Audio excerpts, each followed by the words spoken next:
Today on the podcast, ladies and gentlemen, more and more Black Americans are seeing that performative voting is just not getting us anywhere. We are following a ritual because people in our family told us about the struggle. Well, they couldn't vote. We know about what happened during Jim Crow with poll taxes and literacy tests and intimidation by the Klan. And our people fought for that right. But now we have the right. We just performing and voting because we're not getting nothing out the deal. And it's making a lot of Black Americans say, you know, what's the point of doing that? Case in point, won't you hear what these Black Americans have to say? I do plan on voting. My grandmother would kill me if I don't vote. I do not plan on voting in November, and that's a very bold statement to make. I love voting, so I try to vote any chance I get. This time, I am nervous about voting just because I'm starting to get weary of all the promises. I will not just congratulate the candidate or whatever way and celebrate that person without saying you have a responsibility to Black and brown communities. Democrats feel like my vote is automatic. It's taken for granted that we will continue to show up and support politicians who don't support us. And I personally take the stance that I'm not willing to support what I would consider the lesser of two evils. Now, the first sister that said that my grandmother would kill me if I do not vote, that we are the only community in America who speak that way. And like I said in the beginning, I understand the history of voting with us here in America. But why would you take it that far? Of course, she's not meaning literally. But why would you take it that far to putting that much pressure on our children or our grandchildren, anybody in our family? Why would you put that much pressure on them? We'll just go vote. And then it's not really just go vote because, we're voting for some reason. Usually saying go vote for Democrats because Democrats signed the Civil Rights Bill. That's why they say it for. They give credit to Lyndon Johnson for signing that, when it was really the credit goes to Black America. They signed that bill to stop Black America from tearing America up. That's why they signed that bill. They didn't sign it because, oh my God, we doing Black people so wrong. All you got to do is go research the history and why they signed that bill at that time period.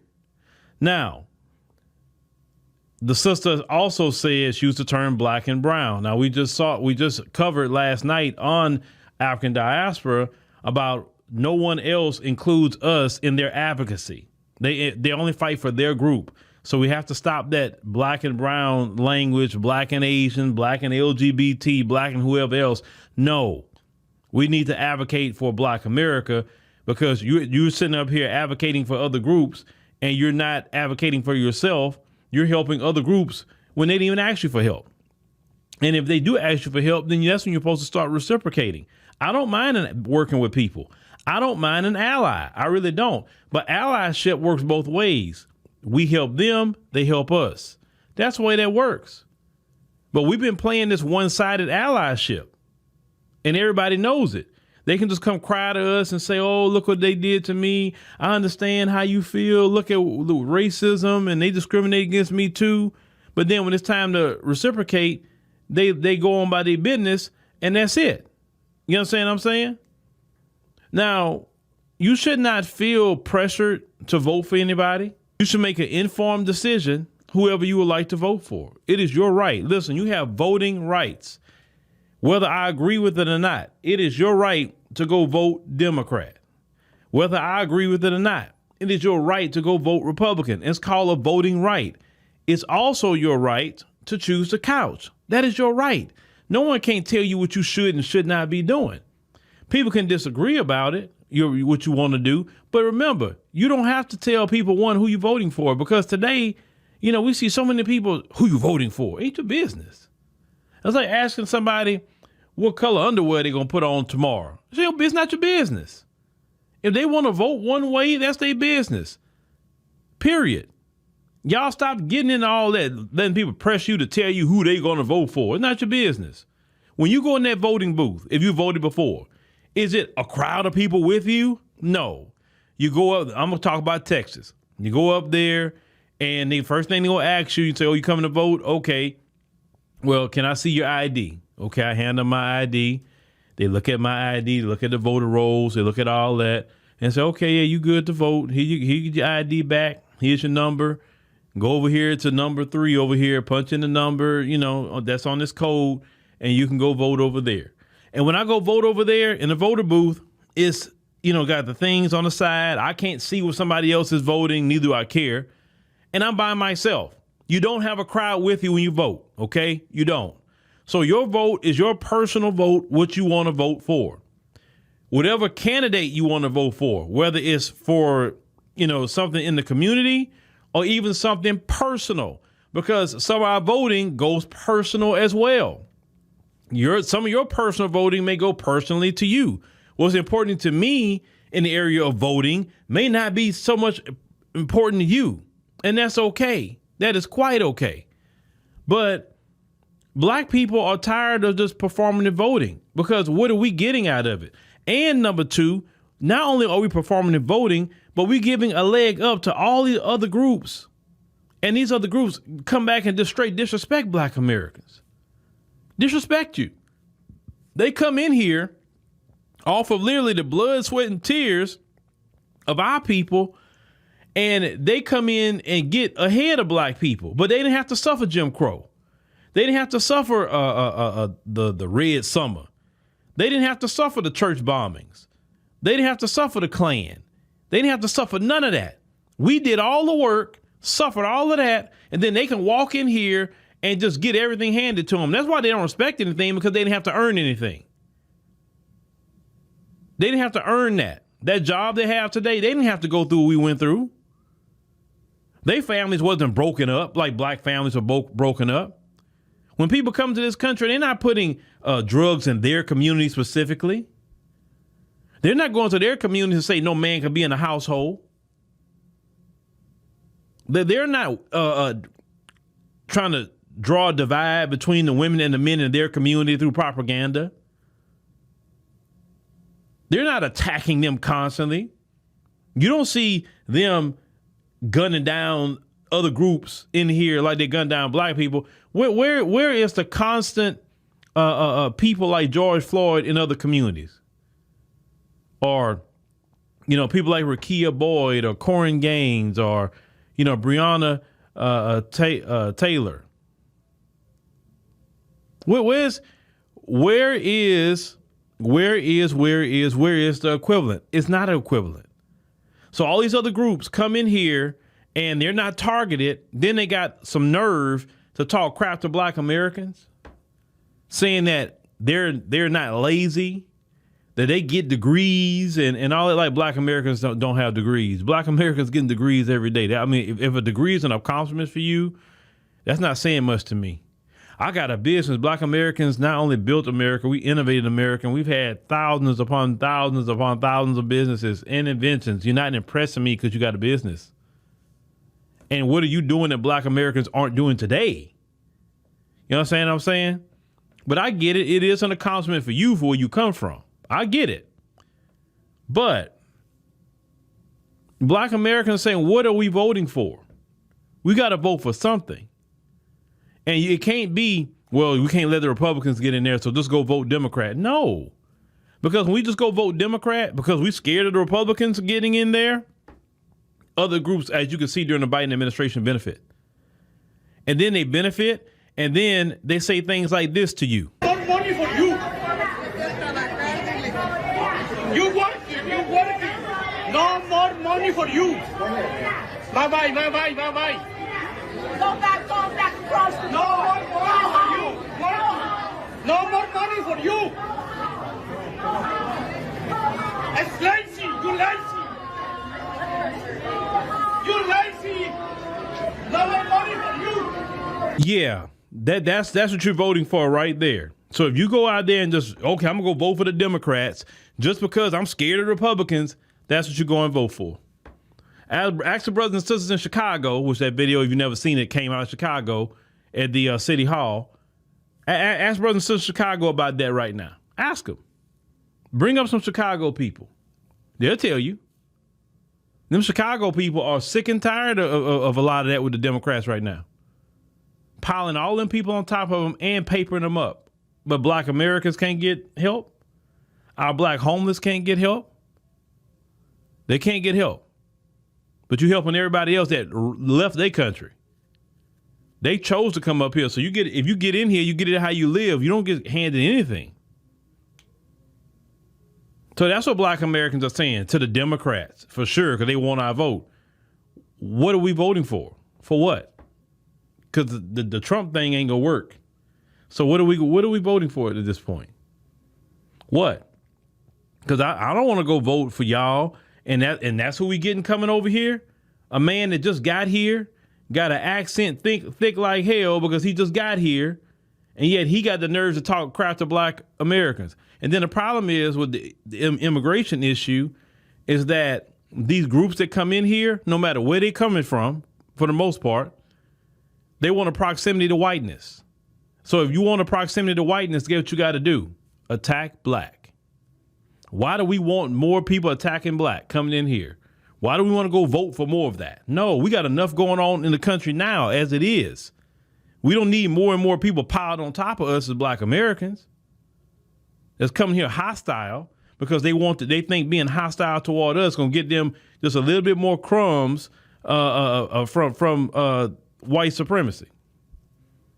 This is why black people are saying this now. And thank God Gen X, Millennials, and Gen Z is waking up. Listen, I tell Gen X, Millennials, and Gen Z, it's our time now. It's our time. Look, Chuck Schumer and all them people up there, they're not going to be there forever. Actually, it's time for Gen X, Millennial, and Gen Z to go ahead on and take over the leadership of this country. This country would actually be better if we all took over. The country can move on new ideas. More people are actually more integrated now. You got to think about it. You think about all this racial tension that's in this country. Think about it. The majority of the racial tension that's being stirred up is really because of them old folks. They grew up in the time period of segregation. I personally believe if you grew up in the time period of segregation, it's time for you to move aside. And let's deal with people who didn't grow up in the time period of segregation. Let them get in leadership. And America is made up of a lot of people. So let black people have leadership, whites, East Indians, Asians, Hispanics, Arabs, all different people that's here. Everybody should be having an equal part in America, in my opinion. And everybody should have, their fair share in America. They're paying taxes, in my opinion. I don't believe it should be one group of people. And no, I believe it should be equal for everybody, justice for everybody. That's how I feel about it personally. Black people are 15% of the population. I believe we should be having at least 15% of the leadership of America. We should be 15% of Congress, 15% of the Senate. My opinion. At minimum. Hell, we put in, we built this place. Why can't we be 15%? That's not a whole lot. Other groups go by their percentage and give them so much. It is what it is. But this is my thing. We're not coming out voting for nothing. And if we're going to vote for nothing, we're not going to waste our gas money at this point. We'll just choose the couch. And if a person wants to vote for whoever vote for, that's on them. Even though I keep saying, nobody can really bring me nothing that I can say, man, I agree with that. Like, for instance, voting for Biden, right? It's nothing he's saying that I can say, okay, I can rock with that. It's nothing. Because I go by policy. It's not that when I talk about Biden and the Democrats, it's nothing personal. Because I don't know Joe Biden like that. I don't know Kamala Harris like that. Nothing personal. For me, everything I'm talking about is business. That's it. And if Joe Biden did right by black people, I would be saying, hey, man, yeah, we need to support Joe Biden. I would say it. But he did not do right by black people. He did not. He did good for other groups of people, but check this out. I want y'all to always do check this out. Biden keep on trying to come to black people for the black vote. Why don't he go to the migrants and ask for the vote? Why don't he go to the Asian community and ask for the vote? Why isn't he in the LGBT community's face? Hey, LGBT, they have plenty of organizations. I don't see him over there with the LGBT. Why our face? That's why I keep, And I want y'all, when y'all have a chance to talk to Democrats and they tell y'all about voting, ask them that question. Where's your events at the Asian community? I never see y'all at the Asian community on TV. Where's your events at the LGBT community? Where's your events at all with the migrants? Go talk to them. If anybody should be voting for Democrats right now, it should be them. You imagine they did one thing that we could say they did something for us. They'd be like, hey, nah, we did this for y'all. Now you better come out there and vote Democrat now, because we actually did something for y'all. You know that's what they'd be saying. But no. I feel that what you gave Black Americans, what they should give you back in November.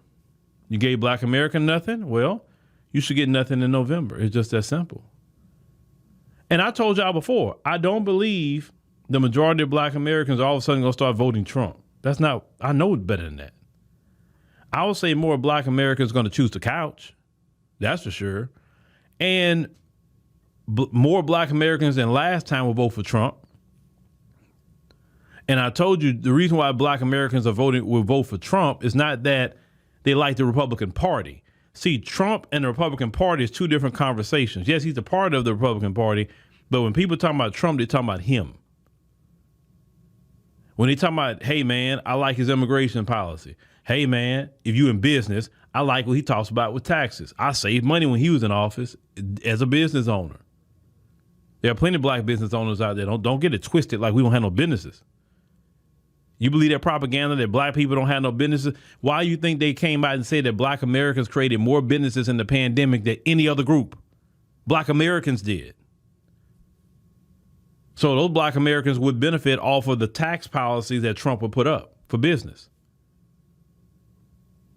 Some Black Americans never got access to any kind of capital except during his administration.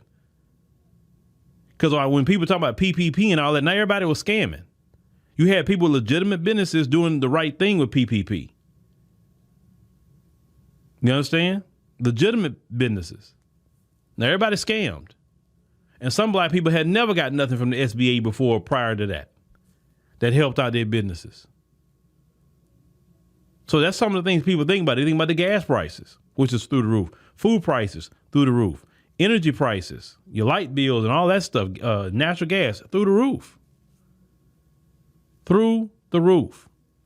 That's what they thinking about if they talking about Trump. Not because they like that party. Matter of fact, if Trump wasn't the nominee, they probably wouldn't even vote for no Republican. They just all choose the couch. I can tell you that much. And whoever come after Trump, we don't know. But if it's anybody that's a traditional Republican, Black folks not going to vote for him. They just choose the couch and be done with it. That I can tell you. But this is the thing. Black folks, stand on your square about this voting. Stand on your square. Stand on it. Because we should not just be performative voting. We shouldn't be pressured to vote by nobody. We shouldn't be fear-mongered. We shouldn't be nothing. Because they don't do that to other groups, then don't let them do that to us. What we need to do after this election is that, like I said before, all of us in Gen X, Millennial, and Gen Z need to get registered to vote. And then we need to start taking inventory of what candidates are what. And if they're not going to do what we want them to do, then move around. It's going to be on our generation to enact term limits in the Congress and Senate. It's going to be our generation that's going to have to do that. Because them dudes up there and them women up there, you know, Chuck Grassley, he's 90 years old and he's going to do another 6-year term. Like, come on now. Come on. Nancy Pelosi's running again. Like, come on. Sheila Jackson Lee is running again. And Sheila has a health issue. She's dealing with cancer and she's still going to go run again. Like, really? You couldn't even say, you know what, I've done my time. Let me go deal with my health. No, she still want to be in that position, even though Sheila is being treated for cancer right now. And I hope she recovers from that. I don't want nothing to happen to Sheila. I may disagree with some of her politics, but she's still a human being. She's still a Black woman in the community. And I don't, when it comes to human beings and people in the community, you know, I care more about that than politics. Okay. So I want her to recover. I want her to be well. But my thing is, why is she trying to have the pressure of America on her when she's trying to recover? Why Joe Biden wants the pressure of America on him when he needs to be with his family and with his doctors. Why? So vote if you choose to. And if you choose not to and you choose the couch, that's okay. Remember, it's called voting rights. You have a right to vote and you have a right not to vote. Not voting is not against the law. It's not. No matter how people try to frame it to you, it's not against the law if you choose the couch. You will not